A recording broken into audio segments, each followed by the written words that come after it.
Tanda kehadiran nanti bisa kami inikan di di sertifikat. Saya langsung saja, tadi sudah banyak pertanyaan yang masuk lewat chat.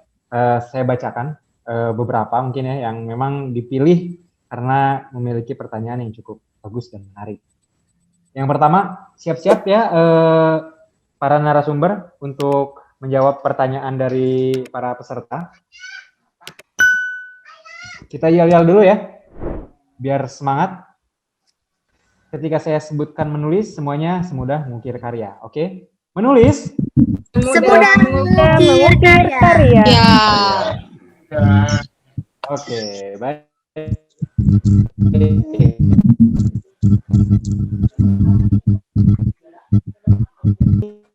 Universitas Pamulang bertanya kepada dalam proses penulisan kita mengalami hal seperti kurang klik dengan apa yang kita kerjakan, tetapi tulisan ini ada potensi untuk banyak digemari, tetapi misalnya, nah dalam penulisan ini sebenarnya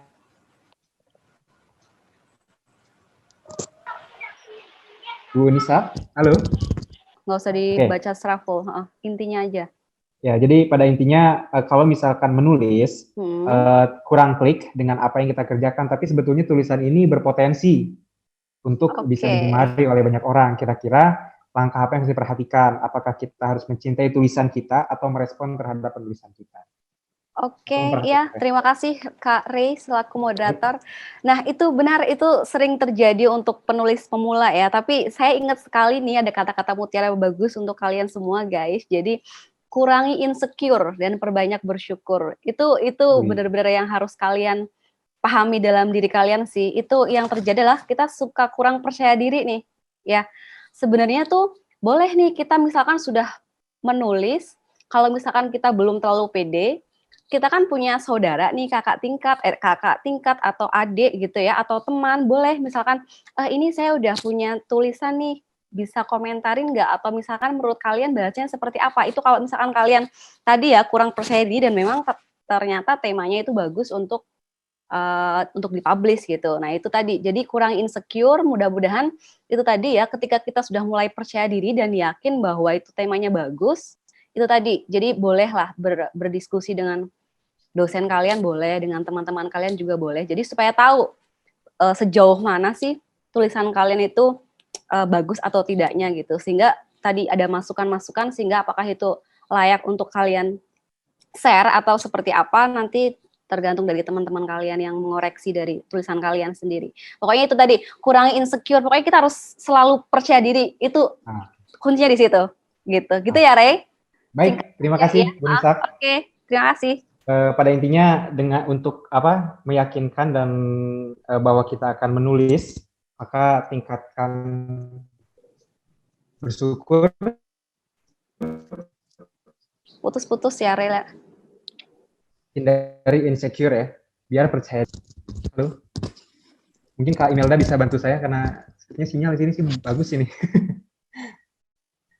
Oke, pertanyaan mungkin dilanjutnya sama saya ya Kak ya. Suara saya kedengaran nggak? Kedengaran. Lanjut.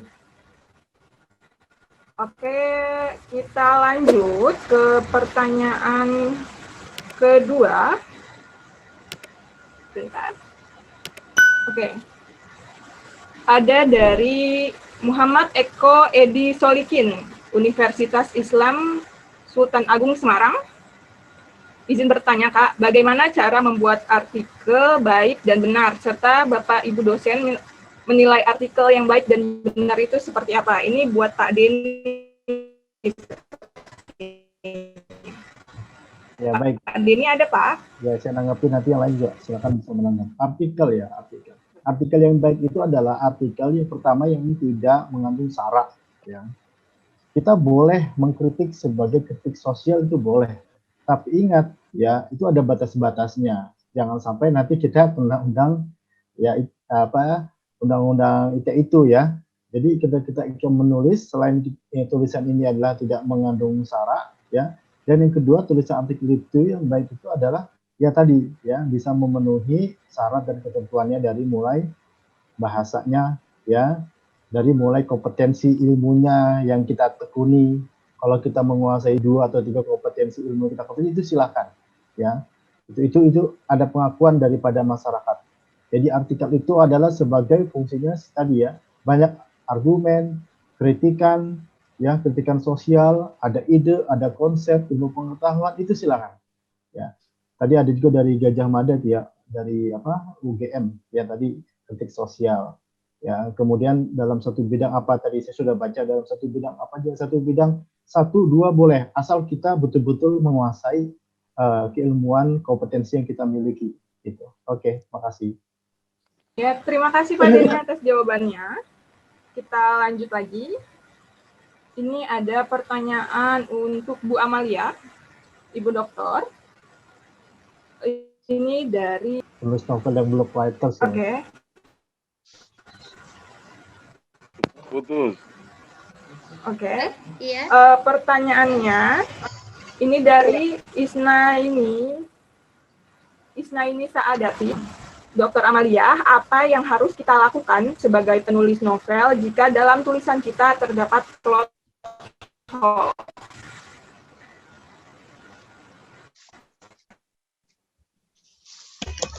Cukup jelas Bu pertanyaannya. Tadi putus ya. Tapi kayaknya itu tentang plot ya, plot yang berlubang ya, betul? Ya betul. Iya. Iya. Putus sore. Halo. Apakah terdengar suara saya? Iya. Yang pertama saya ingin memberikan semangat kepada semuanya bahwa kita memiliki potensi untuk menulis novel ataupun syair karena kita punya rasa, punya hati. Jadi potensi kita sudah ada nih, sudah ada. Oke ya. Nah, potensi ini jangan berpikir, loh, tulisan saya itu bagus atau tidak gitu. Jangan berpikir itu. Yang penting kita menulis dan pasti kalau di hari ini di sekeliling kita ada yang tidak suka terhadap tulisan saya atau tulisan kita, pasti di tempat lain akan ada orang yang menyukai tulisan kita. Jadi berpikir seperti itu karena ini adalah era bebas ya. Jadi pemikiran itu bebas sekali kita berpikir. Nah, asalkan sesuai dengan aturan-aturan bagaimana sih membuat novel. Kemudian ketika kita menulis novel, pasti kan kita akan baca lagi, ya kan? Baca lagi gitu kan. Nah, kemudian ada sesuatu yang plot yang berlubang atau yang janggal gitu kan. Loh, kok habis dari cerita A ke cerita B nggak nyambung gitu kan. Nah, di sini yang tugas dari narator ini bagaimana bisa menambahkan cerita, menambahkan dialog, menambahkan narasi ataupun settingan apapun yang sekiranya bisa menyambungkan rancangan-rancangan plot itu sendiri. Jadi jangan gagal karena karena yang bisa mengetahui plot bolong dan tidaknya, berlubang atau tidaknya itu adalah pembaca. Terkadang narator atau penulis itu tidak sadar kalau ternyata ada yang lubang ya, ada yang berlubang di rancangan novel itu. Jadi itu ya. Jadi kita semangat, apapun sejelek-jeleknya novel yang kita tulis pasti akan jadi terbaik. Saya ingin memberikan tambahan bahwa saya menulis pertama kali novel itu tahun 2007. Saya itu bingung ya terhadap ingin menulis. Nah, akhirnya ada sebuah cerita yang saya tulis tentang seseorang dan itu sampai runtut. Saya tidak berpikir itu akan laku karena tidak saya ISBN-kan. Itu yang berjudul Daun Kering Tak Sekejap Dalam Hidupku Mengenal Tuhan. Itu saya tulis dan ketika saya jilid di fotokopi biasa, saya jual ke teman laku, saya fotokopi lagi, laku lagi, saya fotokopi lagi, dan saya tidak tahu udah berapa yang sudah saya sudah saya copy, dan itu alhamdulillah justru secara keuangan kita juga akhirnya nutup. Jadi kalau teman-teman, entah itu teman-teman karena sayangnya pada kita sehingga beli gitu kan. Nah, ini termasuk salah satu aset bagaimana kita bisa menjelaskan tentang pemikiran-pemikiran kita, dan jangan pernah takut untuk tidak laku terhadap apa yang kita lakukan dalam penulisan. Karena hari ini kita menulis jelek, besok kita perbaiki lagi, besok kita perbaiki lagi. Dengan begitu banyak ilmu dan pengalaman, akhirnya kita bisa menjadi yang terbaik. Itu saja. Terima kasih. Baik, terima kasih Bu Amalia. Karinaldi sudah bisa?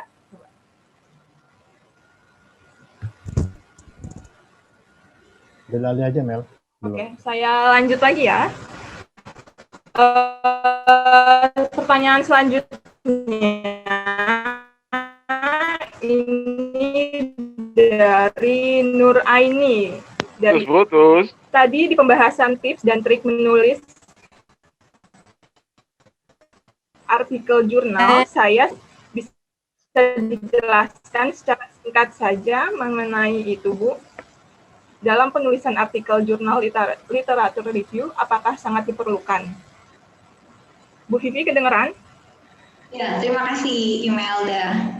Maaf agak terputus, tapi tadi saya sudah membacanya dari kolom chat.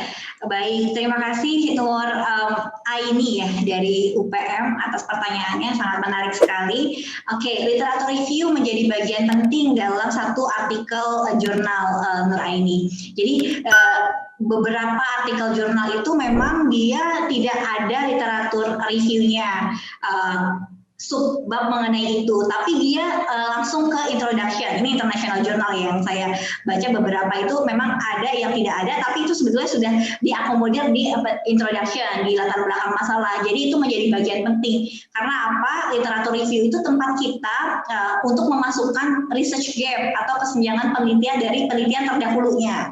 Lalu juga bisa juga kita distribusikan di berbagai bab. Misalnya ketika kita bahas result dan diskusi, hasil dan pembahasan, itu bisa juga kita ambil di review gitu ya. Jadi literatur review itu bisa terdistribusi dari bab 1, bab 2, bab 3, bab 4, itu bisa ada literatur review-nya. Walaupun kalau untuk artikel jurnal misalkan dia nggak ada theoretical framework ya, bisa kita taruh di introduction-nya sebagai cara kita untuk menerangkan mengenai penelitian terdahulu gitu.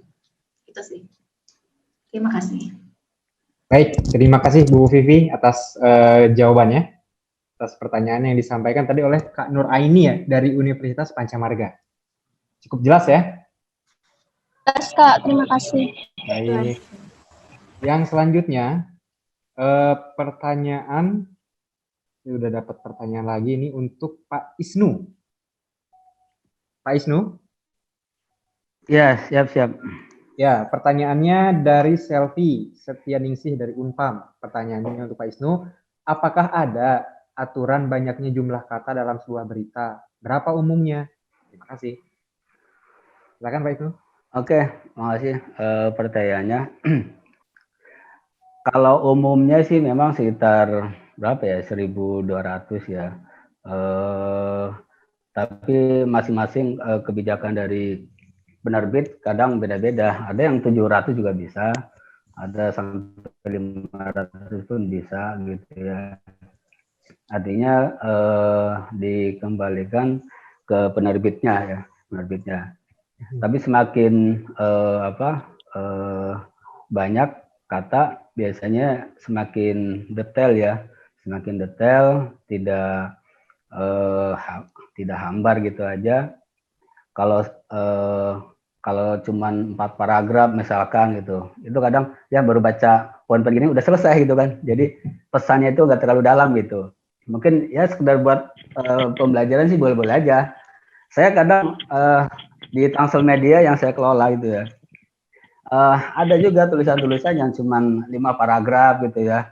Tapi pernah ada cuma 4 paragraf, makanya saya balikin itu. Ini kok nggak dapat masalahnya, gagasan yang ingin disampaikan sampai kesimpulan yang dia utarakan itu nggak begitu kuat ya, sehingga tolong tambahlah gitu 2 paragraf lagi. Artinya dia tambahkan, udah saya naikkan itu.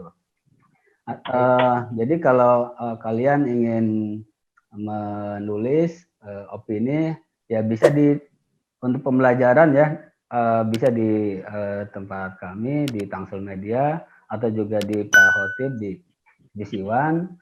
Sebelum yang sifatnya nasional mungkin lebih sulit ya, apalagi kalau ke Kompas ya, ke Publika itu yang saingannya itu udah kelas nasional, tentu kan untuk pembelajaran berat gitu ya. Nah untuk pembelajaran bisa skup lokal dulu, kan di Tangsel Media ya atau Visiwan kita membuka, nanti bisa melalui panitia dari pelaksana ini atau bisa juga ke saya, nanti disilahkanlah dari persilakan ke panitia.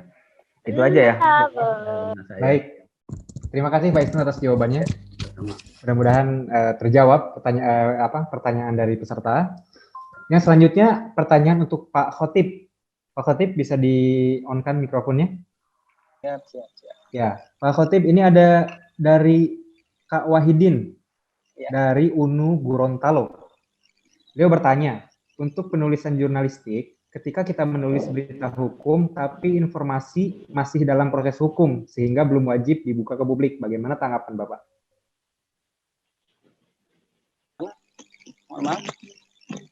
Halo? Saya ulang ya Pak.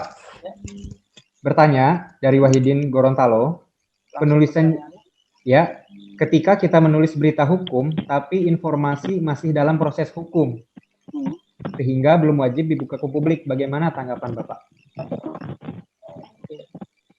Terima kasih pertanyaannya. Halo? Yap. Ya, bisa terdengar ya? Terdengar Pak. Oke, terima kasih pertanyaannya ini. Ini artinya kalau dari sekilas dari pertanyaannya bisa ditanggapi masalahnya belum selesai begitu ya. Artinya suatu kejadian ini masih berlangsung. Ya contoh kasus kayak misalnya kepulangan Habib Rizik Syihab atau mana ayahnya? Pemanggilan ayahnya mana? Nah, ini kan prosesnya teman-temannya belum di artinya vonisnya belum ada begitu ya. Nah, apakah ini layak dipublikasikan atau tidak? Nah, ini tergantung dari sampai penyelesaian berita itu sendiri. Misalnya begini, kalau memang kasusnya itu belum selesai, maka jangan sampai memberitakan sampai di vonisnya. Jangan sampai di situ. Artinya kenapa? Karena proses hukumnya masih berlangsung. Jadi beritanya cukup pemanggilan HRS misalnya atau pemanggilan gubernur berdasarkan bla bla bla bla dan argumen-argumen dari si saksi-saksi nyata saja atau saksi-saksi mata atau kunci saksi seperti itu. Dan untuk selanjutnya stop sampai di situ. Ya, bisa saja boleh dipublikasikan, tapi publikasinya hanya sebatas pemberitahuan bahwa terjadinya panggilan akibat. Nah, di situ diceritakan. Ya, bukan berarti nggak boleh. Boleh, terkecuali bisa juga berita itu udah selesai, udah fix sampai vonis misalnya. Maka beritakan secara runtun dari proses kejadiannya apa, terus proses hukumannya apa, sampai vonisnya seperti apa. Itu jauh lebih enak lagi kalau beritanya sampai utuh gitu. Ya, boleh-boleh saja karena berita itu tidak menutup seperti kayak penulisan karya ilmiah seperti skripsi, harus sampai bab 5 misalnya, harus ada kesimpulan atau harus ada hasil. Nah, karena berita ini hanya sebatas sampai titik akhir apa yang kita amati, itu saja batasannya. Oke, sampai di situ mudah-mudahan bisa dimengerti semuanya ya, bisa dipahami. Silakan. Baik. Terima kasih Pak Khotib atas jawabannya. Sama-sama. Yang selanjutnya saya mau kasih satu kesempatan buat teman-teman yang ingin bertanya secara langsung. Dipersilahkan. Ada yang mau bertanya secara langsung? Saya Kak. Sepia Dwi Anjani, silakan perkenalkan diri dan dari mana? Nama saya Sepia Dwi Anjani, saya dari Universitas Permulang. Saya mau bertanya Kak, kepada Ibu Amalia, kan biasanya dalam novel itu kan terdapat kalimat-kalimat yang berbelit-belit ya, maupun itu dari diksi campuran diksi yang kurang tepat, ataupun gaya bahasa yang rumit. Nah, menurut Ibu, apakah novel itu harus seperti itu atau bagaimana? Dan menurut Ibu, bagaimana novel yang berkualitas dan menarik? Maksudnya, bagaimana yang menjadi kriteria Ibu dalam menentukan novel yang berkualitas dan menarik bagi pembaca untuk dibaca gitu? Terima kasih, Bu. Iya. Terima kasih. Tadi, silakan Bu Amalia. Tadi di awal kita sudah berbicara tentang tema. Nah, tema ini nanti tergantung pada naratornya nih, pada penulisnya ini. Penulis itu maunya apa nih? Kalau romantis itu pasti berbelit-belit deh. Kalau dia larinya ke bintang, ke bulan, atau kemana ya kan? Jadi tergantung dari apa yang akan kita bahas. Tema apa sih yang akan kita bahas? Kalau novelnya itu adalah tentang aksi, itu nggak mungkin berbelit-belit. Dialognya, ininya, semuanya. Nah, ini akan terlihat dari dialog yang tadi dialog itu ada dua, yaitu dialog itu penting atau dialog basa-basi. Tapi di dalam novel seperti hari-hari kita. Jadi seperti novel itu adalah terjemahan saja kan dalam kehidupan ini. Jadi seperti biasa, ada yang penting, ada yang basa-basi. Nah, ini tugas dari penulis mau menempatkan yang mana. Ini termasuk gaya dari masing-masing penulis. Itu kan beda-beda ya gaya-gayanya. Ketika menulis horor ya bagaimana gitu kan, ketika menulis fantasi bagaimana. Nah, ini tergantung dari novelnya apa. Jadi kita bisa mengatakan baik dan buruk ini tergantung dari temanya, kemudian tadi urutannya ya, dari tema, ide, kemudian plot gitu kan. Nah, ini nanti sampai kepada tidak lepas dari sudut pandangnya seorang narator ini ya. Kemudian gaya bahasa apa sih yang dipakai? Nah, ini nanti sesuai dengan tokoh-tokohnya, karakternya. Karena kita sudah menentukan nih karakter A itu tokohnya kayak apa sih gitu kan, dengan perwatakan yang bagaimana, dengan ini bagaimana. Nah, itu kan baik itu fisik maupun perwatakannya kita sudah jelas. Kemudian di situ sudah secara ciri khas apa sih bahasa atau dialog yang biasa dia gunakan gitu kan. Dari tokoh A itu mungkin pada tokoh A dia menggunakan kata aku gitu kan, tapi pada tokoh B dia biasa menggunakan kata saya gitu. Nah, apakah dia akan juga menggunakan kata daerah, pulau gitu kan, apa beta gitu kan. Nah, ini tergantung dari penulis itu sendiri. Jadi ketika kita mengatakan bagaimana sih penulis yang baik itu bisa melihat secara intrinsik maupun ekstrinsik dari sebuah novel, kemudian bisa istilahnya menjelaskan gitu, mana yang idenya, mana judulnya, kemudian bagaimana plotnya yang dia ini, kemudian karakter-karakter per tokohnya gitu. Karena biasanya itu masing-masing dari penulis, ada yang penulis itu per bab buku itu akan berubah-ubah, atau ada yang per babnya berubah-ubah yang tadi saya katakan. Ada juga suatu buku yang per bab itu beda-beda ceritanya, tapi dia mendesain dalam bab akhir itu semua ketemu, nyambung semua. Nah, ini kan luar biasa. Nah, ini tergantung dari diri kita. Apapun yang kita tulis, yang penting sudah ada perencanaannya dan kemudian settingnya semuanya kita sudah rencanakan dan itu pasti bagus. Oke. Baik, terima kasih Bu Amalia atas jawabannya. Mengingat waktu kita akan segera berakhir, jadi saya kembalikan kepada Kak Imelda yang akan memberikan informasi terkait door prize yang didapatkan oleh teman-teman yang sudah memberikan pertanyaannya di kolom chat. Silakan Kak Imelda. Mungkin dari saya terakhir itu saja. Terima kasih atas perhatiannya. Mohon maaf atas segala kekurangan. Silakan Kak Imelda. Terima kasih. Wassalamualaikum warahmatullahi wabarakatuh. Waalaikumsalam warahmatullahi wabarakatuh.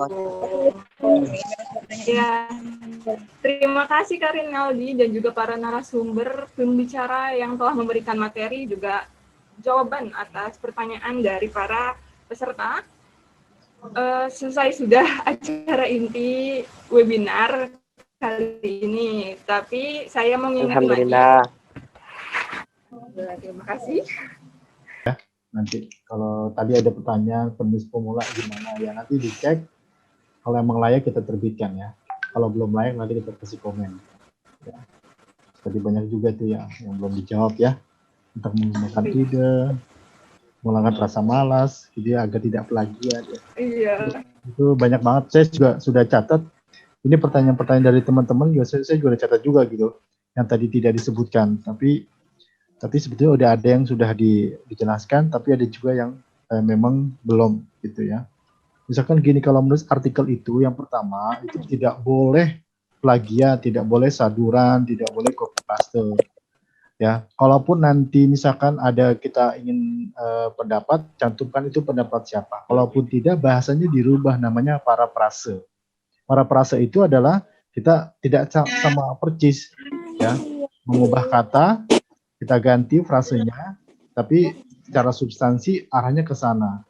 Kalau copy paste jelas itu nanti kalau pakai Turnitin kelihatan juga itu, dicek berapa persennya, gitu ya. Itu. Ini di luar ini ya, di luar ya, sedikit ya. Terus meningkatkan rasa malas. Kunci sukses itu ada 3. Yang pertama adalah mindset. Mindset Anda bisa menulis, Anda harus percaya diri, semua pun bisa melakukan. Yang kedua adalah komitmen. Cari waktu komitmen untuk menulis. Kalaupun Anda sibuk, Anda harus punya waktu tertentu untuk bisa menulis. Yang ketiga adalah ketekunan. Ketekunan itu adalah Anda harus betul-betul ulet, rajin, ya. Walaupun terjang badai itu seperti pohon yang kokoh itu nggak pernah jatuh-jatuh ya. Anda harus punya ketekunan, keuletan untuk itu. Itu 3 kunci sukses: mindset, komitmen, dan ketekunan. Ya, jadi rasa malas itu sebetulnya bisa kita makanya saya menulis kreatif kaum rebahan. Saya memandang rasa malas itu nggak konotasi negatif. Rasa malas boleh, tapi sebagai lompatan kita untuk menuju kreativitas dan produktivitas yang lebih tinggi lagi. Oke, thank you ya guys ya. Terima kasih Pak Denny. Terima kasih Pak Denny. Gitu ya. Nanti kalau seandainya mau nulis, insya Allah nanti saya bantu untuk bisa saya publikasikan di media online. Tapi syaratnya ya latihan menulis. Itu syaratnya itu saja ya. Jangan pernah putus asa. Pasti kita akan mengukir karya. Bahkan setelah kita berjumpa dengan Sang Rob, ya, nanti karya kita akan terus mengalir seperti ilmu yang menjadi amal jariah yang dibaca oleh orang banyak. Oke, thank you ya semuanya guys ya. Sampai istirahat. Selamat sholat.